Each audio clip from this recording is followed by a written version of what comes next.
sera de même à l'avènement du Fils de l'homme. Voilà où je voulais insister. Alors, de deux sommes. 24, c'est combien? Alors, de deux hommes qui seront dans un champ, l'un sera pris et l'autre laissé. De deux femmes qui monteront à la mer, l'une sera prise et l'autre laissée. Veillez donc, puisque vous ne savez pas quel jour votre Seigneur viendra. Que le Seigneur ajoute bénédiction à la lecture de sa parole. Amen. Et j'ai bien suivi mon prédécesseur qui nous a donné beaucoup d'écritures. Alors il avait commencé par dire que dans ma brochure d'enlèvement, frère Branham a dit qu'il y aura un enlèvement. Et cela lui fait croire que l'enlèvement viendra. Or, jusqu'à la mort de frère Branham, il montrait qu'il attendait Élie de Malachie 4. Je ne sais pas si avec ça, les gens attendent aussi Élie de Malachie 4. Je veux seulement dire que William Branham était un prophète. Je vais toujours répéter ce mot-là. Il est un prophète semeur à la folie. Il disperse les semences et il laisse le plan pour que nous puissions prendre ces choses, les ramener au plan, reconstituer le puzzle et ressortir l'image. Branham n'est pas là pour dévoiler toutes les choses au public, parce que le message est réservé aux élus qui doivent creuser et en sortir avec l'esprit de la révélation. Si Branham a quitté la terre et que l'enlèvement viendra peut-être par n'importe qui, quelqu'un d'autre, nous sommes les personnes les plus malheureuses. Donc nous avons couru en vain. Nous avons prêché aux gens de fausseté. S'ils quittent la terre sans que le Seigneur ne soit venu, nous prêchons des faussetés. Et ceux qui disent qu'ils attendent l'enlèvement, et nous qui disons que l'enlèvement a déjà eu lieu, tous, par nos actes, nos paroles, nous démontrons que l'enlèvement a déjà eu lieu et le Seigneur est déjà venu. Même ceux qui disent que le Seigneur n'est pas encore venu, ils le prêchent sans le savoir. Si je prends juste l'écriture qu'il a lue, c'est Paul qui dit, car le Seigneur lui-même,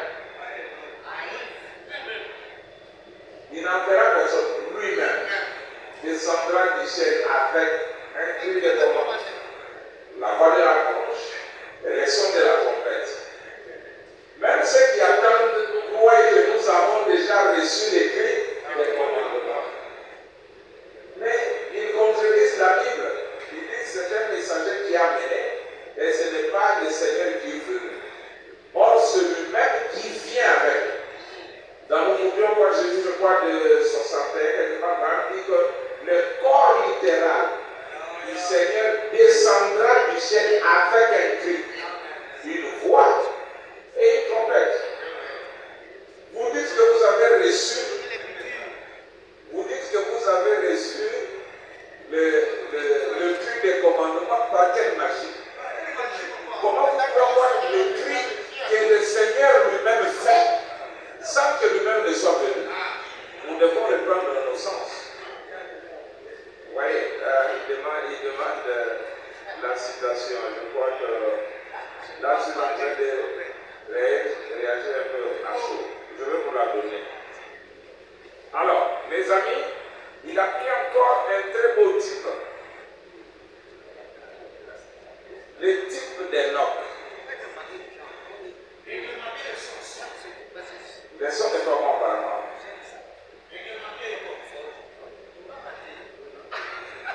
Alors, nous disons que laissez-les tranquilles, ne les taquinez pas.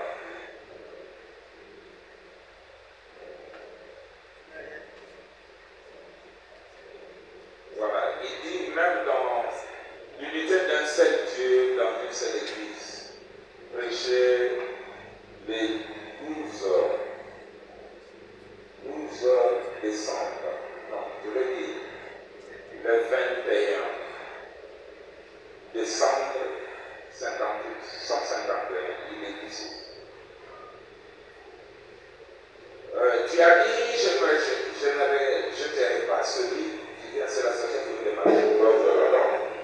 Je ne jetterai pas en moi celui, 151, celui qui vient à moi. Je lui donnerai la vie éternelle et le ressusciterai au dernier jour. Qu'il ait été noyé dans la mer, qu'il ait été brûlé dans le feu, que ses cendres aient été éparpillées aux quatre vents de la terre, le Seigneur Dieu descendra du ciel avec la voix de l'archange et la trompette de Dieu, et les morts en Christ ressuscitèrent. Donc, je vais chercher cette autre citation rapidement.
seul âge qui est vivant. Je vais le trouver par une écriture de frère. C'est ça même, nous ne mourrons pas tous. Quand on dit nous ne mourrons pas tous, les gens pensent qu'il y a des gens qui leur corps ici va demeurer comme ça et aller au ciel. Non, nous ne mourrons pas tous. C'est-à-dire ceux de Paul, l'âge de Paul mourra. Celui de ceux-ci mourra, mais il y aura un qui ne mourra pas. Je vais d'abord prendre une citation dans la brèche pour voir si Branham confirme qu'il y a un âge qui ne meurt pas. Je suis dans la brèche. Depuis que ce journée, j'avais demandé de l'eau à Zorobabel qui ne l'a toujours pas porté. Je ne sais pas s'il y en a encore. Le seul qui est vivant. Avec ça, ça nous permet de connaître dans quel âge se fait l'enlèvement.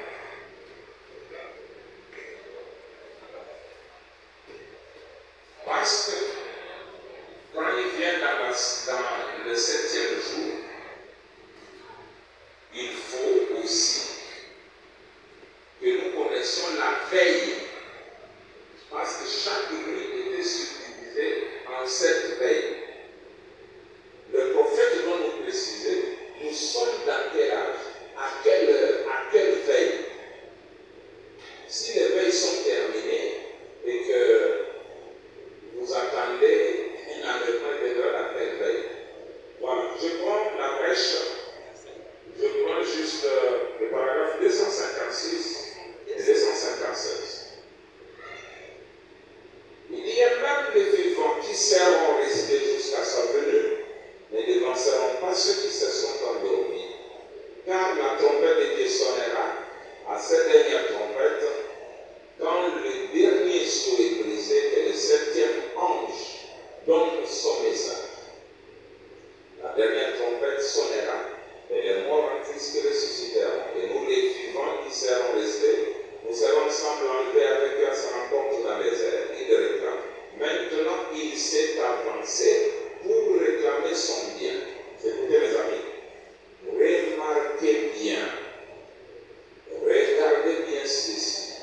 Oh, il a brisé les sceaux, révélé le mystère, les a révélés où? Au dernier âge de l'Église, le seul qui est vivant. Les autres dorment. C'est ça un homme. Les derniers âges, avec son messager Branham, qui ne doivent pas passer par la mort. Et nous, le gouvernement de cet âge-là, nous ne sommes pas d'abord endormis pour ressusciter après. Non. C'est du vivant. Et vous remarquez bien que dans la Bible, partout où on a parlé des gens qui ne devaient pas mourir, il y a eu des adverbes de but. On reste vivant pourquoi? Pour une raison. Et quand cette raison s'accomplit, on retourne la chair à la poussière. C'est ainsi que quand Frère Branham prêche l'enlèvement, il parle de l'enlèvement dans la bouche que l'homme de Dieu nous a dit. Une fois que l'auditeur ne comprend pas, il dit courbons nos têtes. Là, nous sommes déjà au paragraphe 211. Il dit Père, nous courbons nos têtes vers la poussière de la terre à laquelle nous avons été pris et à laquelle nous retournerons. Mais à l'intérieur de nous, il y a une âme. Je suppose que Branham a regardé l'auditoire, ça ne les a pas secoués. Et ensuite, il dit revenez demain. Nous allons avoir un autre message. Il prêche ce message-là, les choses qui sont à venir. Dans ce message, il prend Jean 14. C'est ça l'écriture de base. Et il dit, c'est l'écriture que nous employons pour les funérailles. Et il dit à l'Église, j'ai fait ce message pour faire le lien celui d'hier, l'enlèvement. Donc ne vous limitez pas à l'enlèvement, entrez juste dans les choses qui vont arriver. Dans tous les sermons, les choses qui sont à venir, William Branham montre que vous le voulez ou pas, tout le monde retournera à la poussière. Il dit, mais celui qui retourne à la poussière n'est pas vous. Vous êtes à l'intérieur de ce corps, l'Esprit de Dieu, c'est ça.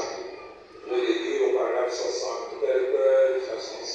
au paragraphe 106, il dit, quelqu'un posera une pierre tombale et il écrira, ici, justifie d'un certain. Alors, vous verrez que dans la Bible, il y a un homme appelé Simeon. Le Saint-Esprit lui a dit, tu ne mourras pas. C'est ça? Vous êtes sûr que c'est ça? Le Saint-Esprit a dit, tu ne mourras pas. Il a dit quoi? Je bénis ton âme. Tu ne mourras pas avant de voir que tu n'aies vu le Christ du Seigneur. Ce n'était pas une promesse de ne pas mourir éternellement. Elle était limitée à un événement quelconque. Il dit, tu ne mourras pas avant de voir le Christ. Ce qui fait que le choléra pouvait venir. Les gens mouraient, mais le vieux Simeon ne mourait pas. L'inondation arrive, le vieux Simeon est toujours là. Les gens disaient non, vieux à Sancho, c'est un sorcier. Les calamités pouvaient venir, mais le vieux Simeon, tant qu'il n'avait pas vu le Christ, la promesse tenait. Mais un jour, conduit au temple, il a transporté le petit bébé, il a dit, Seigneur, mes yeux ont vu. Maintenant, laisse-moi vivre éternellement. Maintenant, laisse-moi ça n'allait après. Une petite fille qui était arrivée, Simeon est mort. Parce qu'il a vu. Ok, passons à d'autres frères. C'était Pierre, Jacques et Jean. D'abord, tous les disciples étaient ensemble. Jésus dit, dans Jean 16, il dit, je vous dis que quelques-uns qui sont ici ne mourront point éternellement, qu'ils n'aient vu le Christ venir dans sa gloire. Et la Bible dit au chapitre 17, 6 jours après, c'est-à-dire le 7e. Quand moi je vous parle aujourd'hui, 6 jours après, c'est le 7e. Il prit avec lui Pierre, Jacques et Jean, et il les amena sur une autre montagne, il transfigura. Il changea de forme. Parce que nous ne sommes pas seulement dans la venue. Il y a vraiment qu'il changea de ce qu'il était en ce qu'il serait au jour de sa venue. Il avait prêché un message intitulé Pourquoi les milliards ne verront jamais la venue du Seigneur? Parce qu'ils ne savent pas qu'il vient d'une façon transfigurée, transformée. Ils l'attendent comme il était en Galilée, alors qu'il a montré que je ne viendrai pas. Comme je suis en Galilée, je dois d'abord changer. Et vous voyez, quand ces disciples ont vu la venue, on dit qu'ils ont vu l'avant-première. Est-ce qu'ils sont vivants aujourd'hui? Non. Comme Simeon, ils ont retourné leur corps à la poussière. Quand le Seigneur ressuscite, Pierre se retourne et dit, mais qu'est-ce qui va arriver à celui-là que Dieu nous s'est échangé? Jésus dit, si je veux qu'il demeure jusqu'à ce que je vienne, qu'importe. Sinon, William Branham dit que c'est le seul apôtre qui est mort d'une mort naturelle, après avoir été bouilli dans l'huile pendant 24 heures, mais quand il n'avait pas vu la venue du royaume dans l'Apocalypse, qui vient de pouvoir tuer Jean. On l'a mis à Patmos, il y avait des scorpions, des serpents, mais il n'est pas mort. Mais le jour où il a été ramené au jour du Seigneur, il a vu ce que nous avons vu en réalité, lui l'a vu en vision. Il a retourné son corps à la poussière de la terre. Il n'est pas resté éternellement. Et maintenant, dans Thessaloniciens, que mon bien-aimé a lu,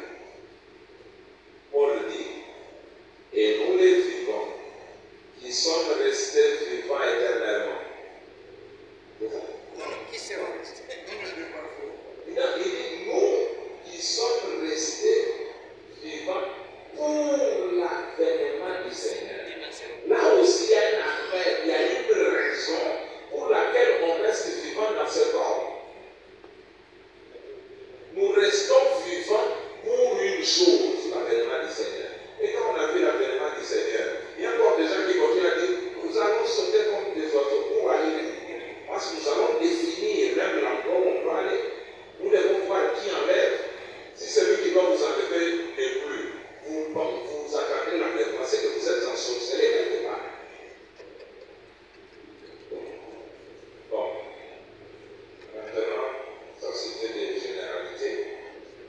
Frère Branham définit d'abord l'enlèvement secret.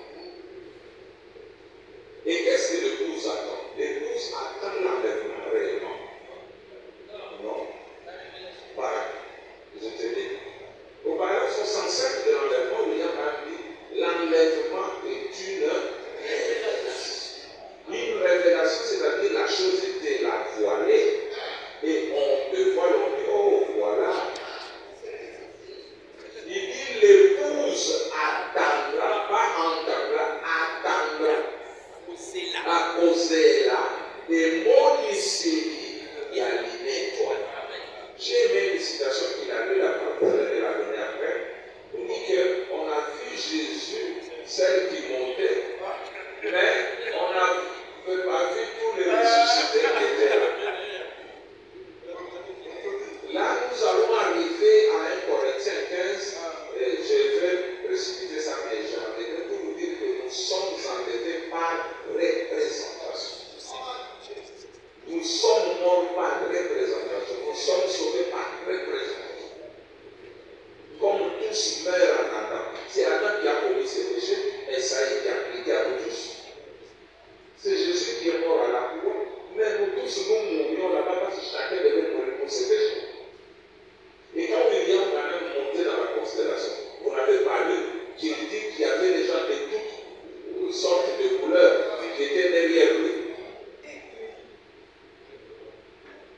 Vous n'êtes pas arrivé dans le 6e saut graphique. Je vais dire ça, si ça ne va pas faire du mal. Ok, l'église a dit à les églises, je pense que c'est peut-être seulement moi ici.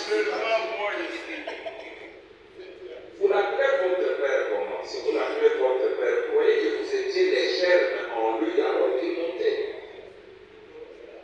Bon, voilà. Maintenant, les gens vont dire, mais ce monsieur fou, comment il peut pouvoir l'enlèvement? Je ne crois pas par moi-même que l'enlèvement a déjà été. C'est votre message qui me l'a dit. Quand nous allons dans Dieu dévoilé, 337, les grands prophètes, les tout derniers grands prophètes de toute l'histoire de la rédemption. D'ici, voyez-vous, toutes les paraboles de la Bible, tous les types de la Bible sont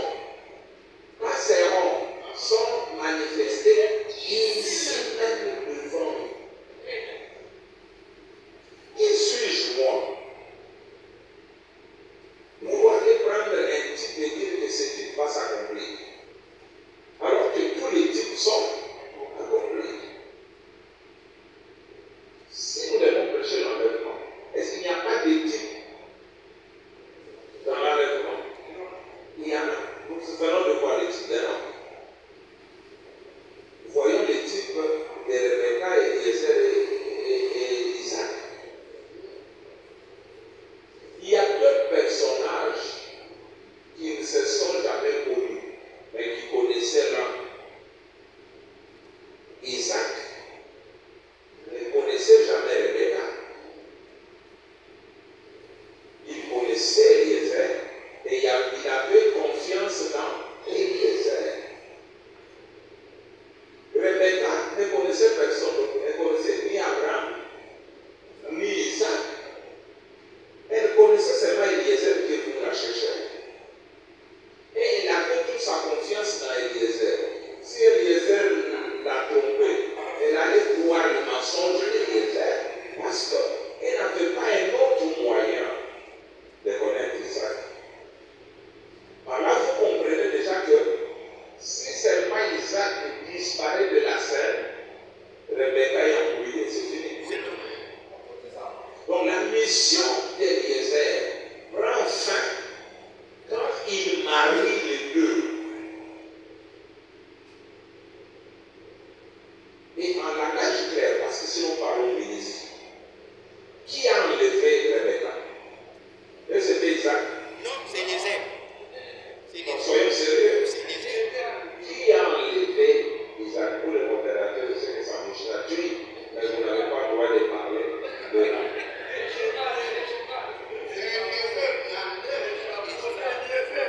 alors je vous bénis. C'est Eliezer qui avait le chameau. Je vais vous donner une citation.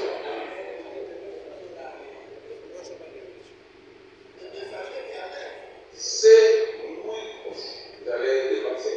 C'est Eliezer qui a pris Isaac et qui a pris Rebecca pour l'amener chez Isaac. Supposons qu'Isaac venait. Pasteur Charles, tu me regardes très bien. Bon. Supposons que en allant, Rebecca voit Isaac. Et dit, mon Seigneur, qui est celui-là? Qu'Eliezer dise. Non, celui-là, c'est l'ami d'Isaac. Comme tu l'as vu là, c'est que Isaac va bientôt apparaître. Est-ce qu'Eliezer Rebecca le discute? Parce que pour connaître que c'est Isaac, elle a posé la question. Qui est celui-là? Il dit celui, c'est là. Qu'est-ce que vous avez dit là? Et si Isaac disait, c'est elle, ma femme, il dit non, ça c'est sa servante. Elle était là. Isaac allait voir. Donc, le Seigneur n'a confiance qu'Abraham et l'épouse a confiance qu'Abraham. Pas quelqu'un d'autre. Et on dit que les types ne trompent pas. Les types ne trompent pas. Si vous voyez Eliezer disparaître de la scène, prenez cette histoire de l'enlèvement, mettez au passé, même sans raisonner. Ça, c'est les types. Les gens doivent comprendre qu'Abraham a fait. Je crois que même vous qui l'adorez, vous ne les connaissez pas. Vous l'adorez dans l'Oyéké. Vous l'adorez dans l'Oyéké. Tu l'adores et tu discutes avec lui.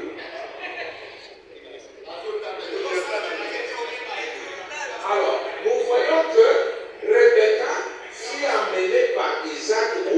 Dans les airs, dans les champs. Mais les airs, là, il faut les définir.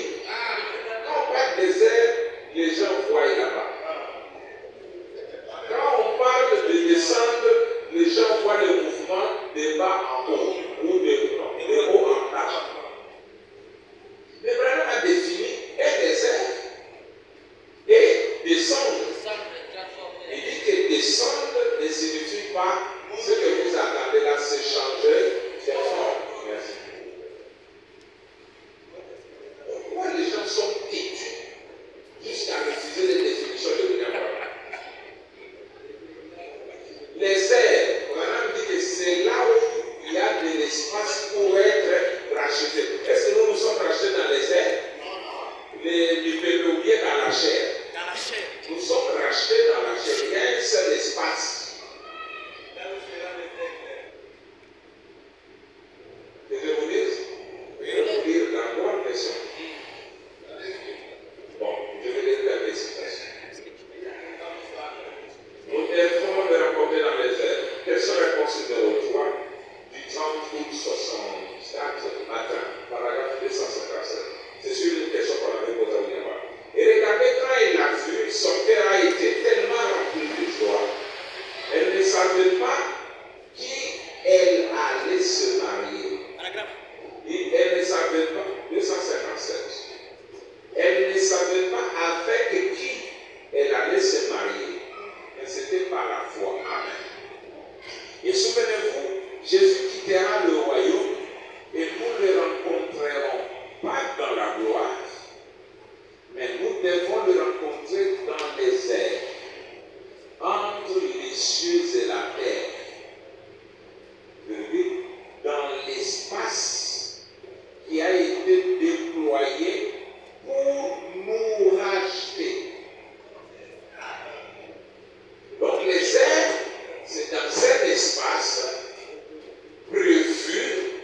sous bénédiction. Une fois, une femme n'avait pas de carte de prière, comme nous pourrions le dire. Elle est allée auprès d'eux, elle a touché le bord de son vêtement. Et lorsqu'elle a fait cela, Jésus s'est retourné et a demandé qui m'a touché. Est-ce vrai? Elle avait une petite perte de sang. Elle avait une perte de sang. Elle s'est dit en elle-même, si je peux toucher cet homme, je serai guéri. Elle l'a touché. Et Jésus a demandé, qui m'a touché? Et même Pierre l'a réprimandé, il a dit, cela donnera l'air que tu souffres d'une déficience mentale ou quelque chose de semblable. Il a dit, oh là là, eh bien, c'est tout le monde qui te touche. Jésus a dit oui, mais je suis devenu faible. Je perçois qu'une force est sortie de moi. Il s'est retourné à regarder dans l'auditoire jusqu'à ce qu'il a trouvé cette femme. Il lui a dit qu'elle avait une perte de sang, etc. Voilà dit. Eh bien, maintenant,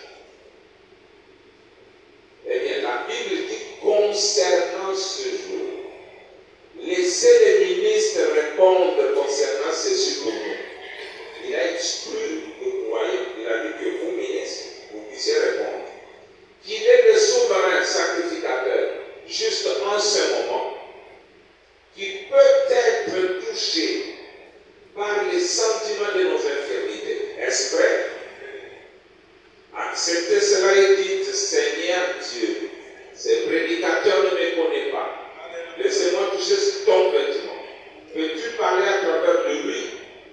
Écoutez, mes amis, s'il est le même hier, aujourd'hui et éternellement, il agira de la même façon.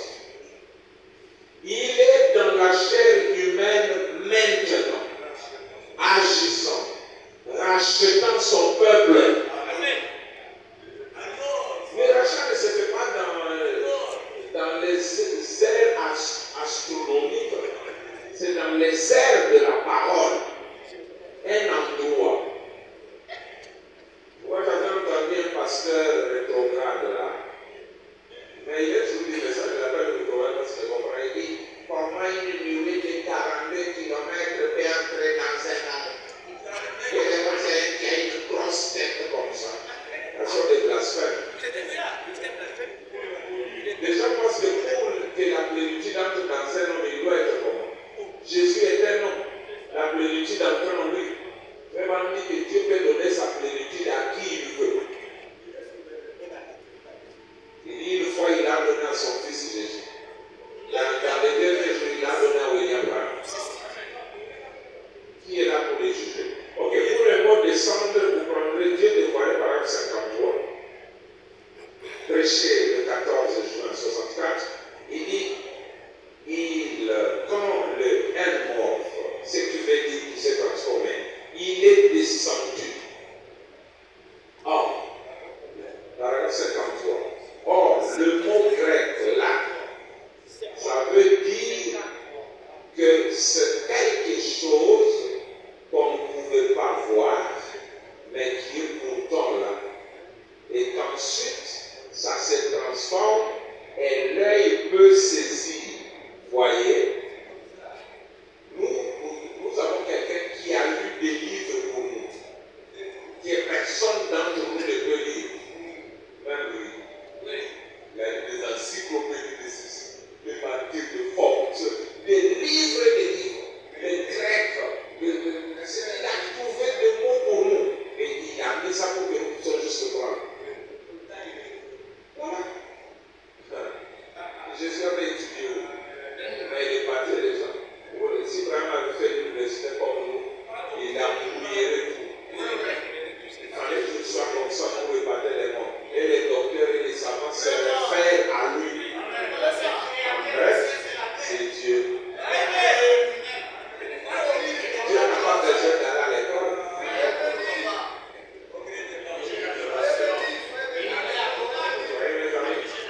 Bon, maintenant nous commençons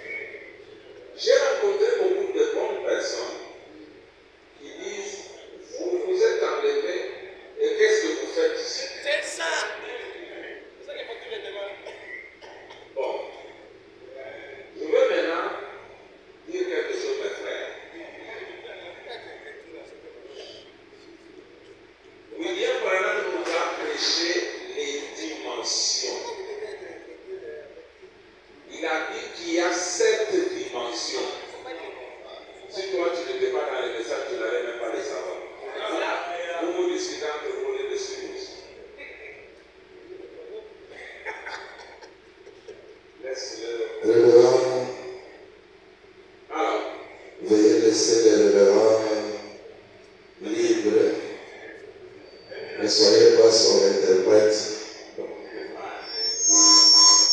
Alors, William Branham nous a prêché des dimensions. Il dit il y en a 7. Soyons un peu intelligents pour comprendre que ces dimensions-là ne nécessitent pas un voyage pour aller quelque part et aller entrer dans une certaine dimension. Non. Toutes ces dimensions-là sont ici. La différence, c'est un problème de vitesse. Nous sommes dans les 3 premières dimensions. Le temps, la matière, ce sont les dimensions de la décélération. Nos yeux, à cause de la vitesse qui est faible, peuvent voir. Mais quand on monte dans une autre dimension, quand on monte dans une autre dimension, la vitesse monte. Ça permet maintenant seulement à certains appareils d'entrer en contact. La 4e dimension, ce sont les ondes téléphoniques. Est-ce qu'il y a un pays là-bas qui s'appelle onde? Ou bien nous les avons ici?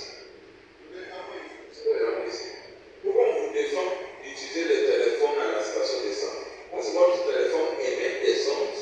Et aujourd'hui, nous avons des micro-ondes. Vous pouvez préparer la nourriture avec les ondes. Ce n'est pas une dimension qui est là, elle est ici, mais elle ne nous est plus accessible.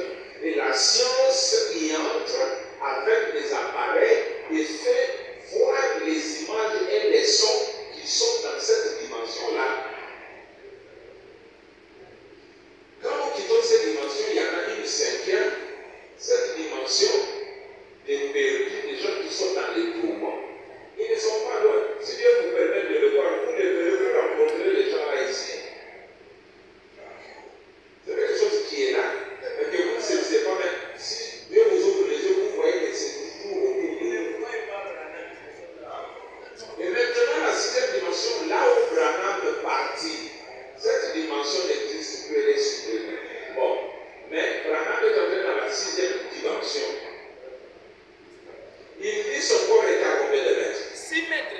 C'est ça. Vous pensez que pour aller là-bas, il faut faire un voyage de millions de kilomètres? C'était juste. On doit être là 6 mètres.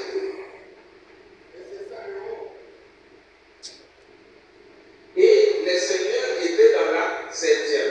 Il dit, est-ce que je peux le voir? Il dit non, il est dans une autre dimension. Toi, tu es dans une autre.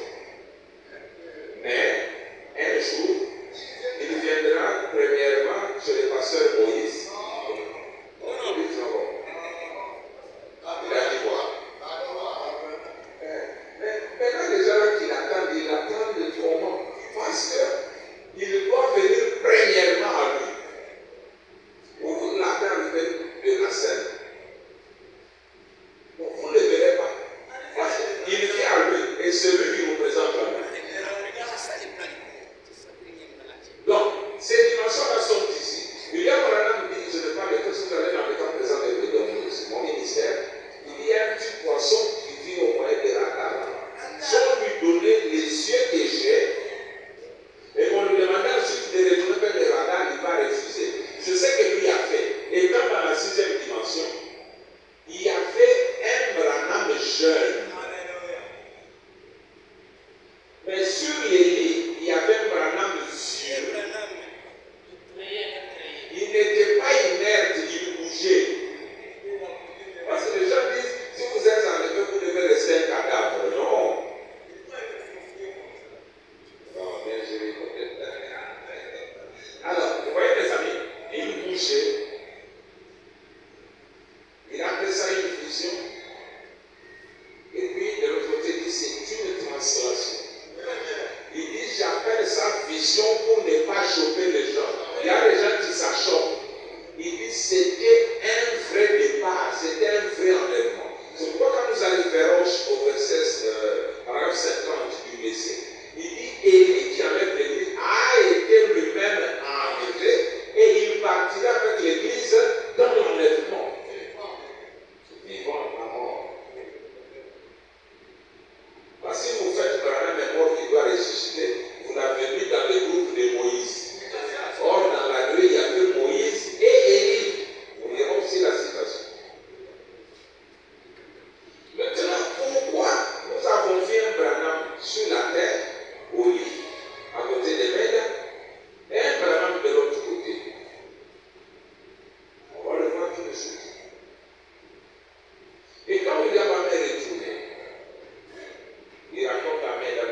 les lits, est-ce que vous dormez que deux?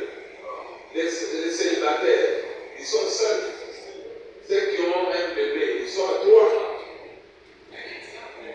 Mais Jésus parle seulement de deux. Deux. Qu'est-ce que ça signifie? Maintenant, je vous dis que même celui qui dort seul, il est deux. Et l'enlèvement, on prend l'un. Bon, l'esprit, c'est un esprit mondain. Il est rattaché au corps parce qu'il n'est pas éternel. William Branham, c'est un esprit mourant dans un corps mourant. L'âme fait une personne, l'esprit et le corps la font une personne.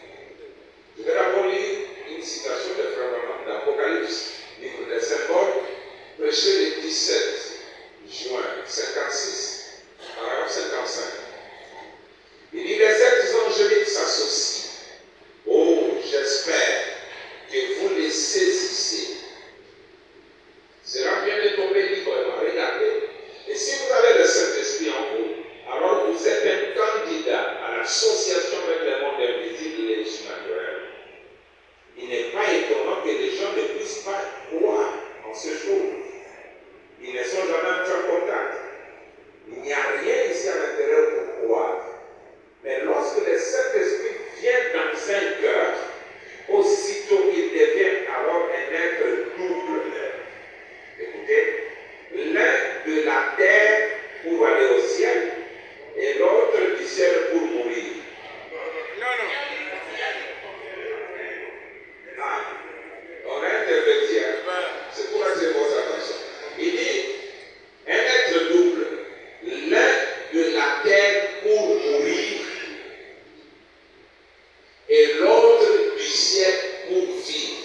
Le malheur, ce sont ces prédicateurs qui continuent à faire l'inverse, à dire à celui qui doit mourir que tu vas aller au ciel. Même Paul qui a commencé le ministère de la translation, quand j'avais lu ça, il a dit: ce que je vous dis, frère, c'est que la chair et le sang n'hériteront pas la robe de Dieu et la corruption ne peut pas hériter l'incorruptibilité. Mais je vous dis un mystère. Nous ne mourrons pas tous. Et le domaine des mystères était réservé au 7e ange. Quand le 7e ange vous demande: explique-moi le mystère de la transformation, il dit: ce n'est pas celui-ci voué à la mort et mourra. Question réponse numéro 3, question 362. Il dit: c'est notre corps qui vient de la nouvelle naissance. Je vois les gens en train de vieillir ici. Ils ont des rides, des cheveux blancs. Les cérémonies qui chantent. Je ne vieillirai jamais du vie. C'est un mensonge. Tu es en train de vieillir, mais tu dis que tu ne vieilliras pas. Tu chantes avec l'onction, tu remplis la bouteille avec la sueur. Tandis que quand tu vois seulement un ride sur le visage de quelqu'un, quelque chose te dit que la mort est certaine et immédiate. Il vous reste 10 minutes. Donc, tu commences à avertir à 15, moi j'ai vraiment à 10. C'est l'injustice. N'est-ce pas? Il devait commencer à me dire: il reste 15 minutes. Bon. Il dit: il y avait dépassé, moi je ne dépasserai pas. Il dit: un être double, l'un de la terre pour mourir et l'autre du ciel pour vivre. Amen. Dans son corps, il est toujours sujet à la mort. Mais dans son âme, il est passé de la mort à la vie. Ce sont des notions de l'école primaire. On doit commencer à enseigner à nos croyants ces choses-là pour qu'ils ne soient pas ennuyés quand nous allons leur parler de l'enlèvement. Mais nous commençons par donner une raison avant même de mettre la fondation. C'est là le problème. Même à mon âge, quand on se lave, quand tu commences par les chapeaux, tu es encore nu ici. Donc tu commences par les sous-vêtements. Et ensuite le pantalon, les cingles, ensuite et puis la chemise. Puis les képis. Toi tu commences par les képis. Tu es encore nu. Là, dis-la de l'autre.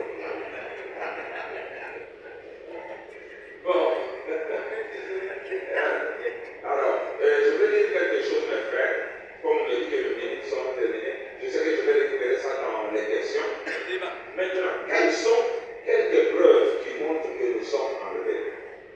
Je prends même une ou deux. Je suis dans les œuvres sans la foi exprimée. Prêché le 26 novembre 65, paragraphe 311. Alors, les œuvres que le Saint-Esprit fait aujourd'hui par ses visions qui ne faillissent jamais, par ses promesses qui ne faillissent jamais, tous les signes apostoliques promis dans la Bible, de Malachie 4 et au d'Apocalypse 17, tout cela est en train de s'accomplir. Et c'est prouvé par la science et par tous les autres moyens. Et si je ne vous ai pas dit la vérité, ces choses n'arriveraient pas. Mais si je vous ai dit la vérité, elles rendent témoignage que je vous ai dit la vérité. Il est toujours le même hier, aujourd'hui et éternellement. Et la manifestation de son esprit est en train d'enlever une épouse.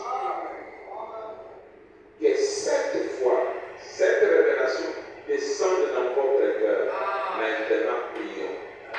Nous allons voir quand nous aurons les comptes dans les questions et réponses. L'enlèvement ne se fait pas au fils de David où nous sommes. L'enlèvement et la résurrection sont liés au fils de l'homme.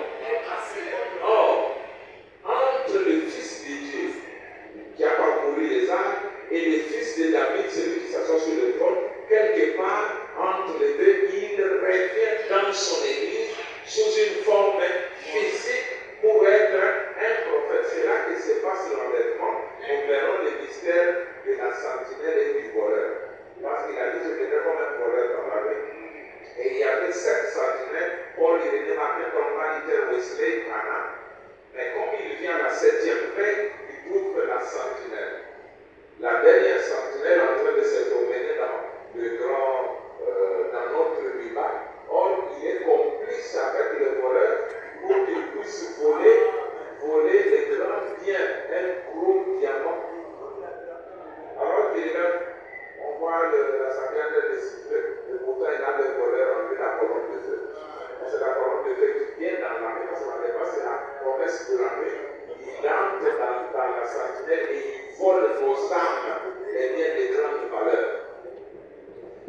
Deuxième citation, j'avais entendu maintenant, je vois, prêcher les 27, 11, 65, par 181, il parle, il est un hier aujourd'hui éternellement, et que juste avant que tout ça, dans cet état sodomite, soit brûlé par la colère de Dieu, vous voyez Jésus revenir parmi son peuple, prendre forme dans la chair humaine et faire la même chose que ce qu'il avait fait. Oh, ça devrait catapulter notre âme dans la gloire. Allez consulter le mot catapulter. Donc, vous allez directement sans hésiter. Vous êtes enlevés. Nous allons insister sur le truc de demain dans la réunion de questions et réponses pour qu'on vienne expliciter. Il dit ça devait avoir des effets sur nous. Mais comment vous jusque-là, ça n'a pas d'effet sur nous?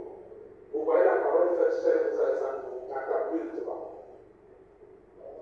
C'est que je comprends que c'est en train de faire juste des plages de la chair. Vous voulez faire l'argent avec le message de frère Manon. Quand vous voyez vraiment la parole faite sur Dieu, Jésus qui prend forme dans l'homme de Kentucky. Directement, l'homme est enlevé. Oui, mon frère. Vous êtes enlevé. Attends, l'enlèvement, c'est pas bon. Je suis dans le Messie, paragraphe 50. Prêcher les 17 janvier 61, là où je vais montrer. Je prends ici une partie. Et le message de ce grand messager qui viendra en ces derniers jours de l'église de la Odyssée, l'âge pentecôtiste, c'est celui qui amènera l'église à l'enlèvement. Exactement. Il a été lui-même enlevé. Et il ira avec l'église dans l'enlèvement. Et demain, nous allons vous montrer les morts déjà ressuscités. Et je vais maintenant vous dire pourquoi nous ne le voyons pas. Il y a un dit que nous allons le voir quand vous allez commencer à faire ce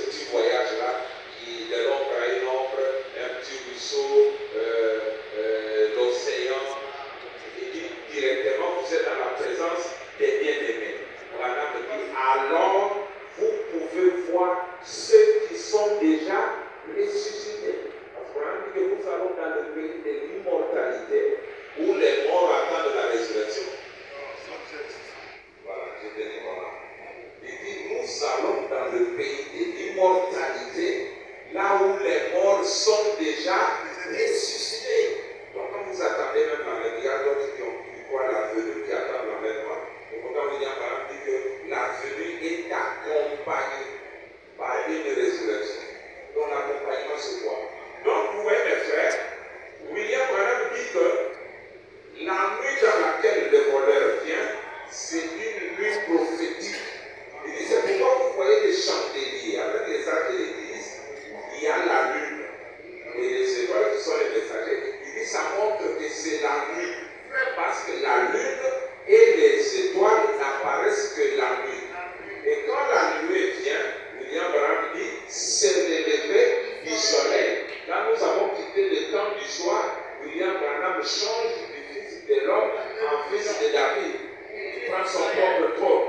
Donc nous ne sommes pas encore là. Vous voyez maintenant mes frères, ce qui fait que la nuit là a été subdivisée en 7 veilles.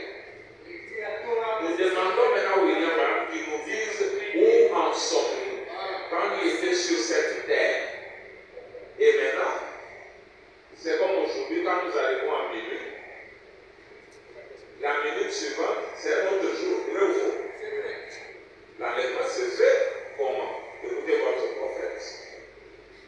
Là, je parle directement de la question-réponse sur le sceau. Paragraphe 44. Rapidement.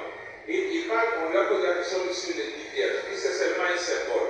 Et aussi, 44-45. Et aussi, vous remarquerez là que c'était les vierges de la dernière veille.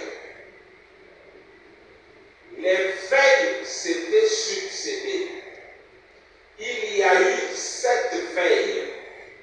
Et à la 7e veille, à minuit, c'est là que nous en sommes maintenant. Est-ce que vous êtes toujours à la 7e veille? Vous voyez, on était déjà à minuit. On dit, voyez-vous, donc, à cette veille de minuit, les vierges se sont réveillées et ont préparé leur lampe. Et elles sont entrées pendant que la Vierge endormie. La preuve que les filles sont déjà parties dans l'enlèvement. Vous voyez les catholiques, les épiscopaux et tous les autres qui ont les mouvements charismatiques en train de chercher l'huile. C'est l'huile de preuve que l'enlèvement a déjà eu lieu. Une autre preuve, peut-être nous allons les donner comme on va terminer, nous allons parler du blackout.